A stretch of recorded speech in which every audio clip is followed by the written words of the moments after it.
This morning, we're highlighting David Lyttle. David Lyttle has been with the HRC almost 40 years.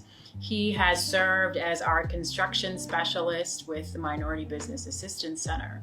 And he really is, when you talk about powerhouse, when you talk about somebody who's committed, when you talk about the level of service that we all want to live up to, David is an example of that. He is so very passionate about making sure that we're doing everything that we can to create an equal playing field for our minority and our women-owned businesses. When you talk about service and you talk about serving the community, David is the first person in the office and David is the last person to leave.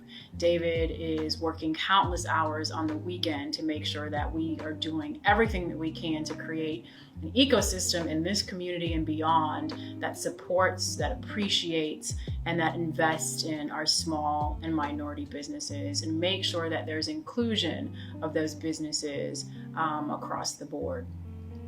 David is a phenomenal person to be around. He has a wealth of knowledge in this space, not only in this space, but really about Dayton. He loves Dayton. He loves the history of Dayton. He loves old buildings, right? He loves what makes Dayton Dayton.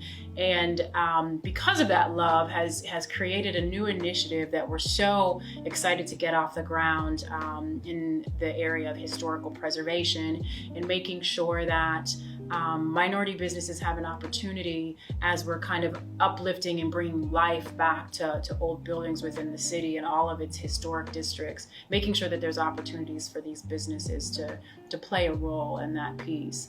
And if you ever sit down and have a conversation with David, he'll love to share with you random facts and knowledge about buildings that you probably never knew existed, and bringing life in just a few sentences back to those buildings. And so we appreciate that about David. We appreciate learning from David, and we're so very thankful to have him, his knowledge, and everything that he brings and sense of wisdom to the HRC.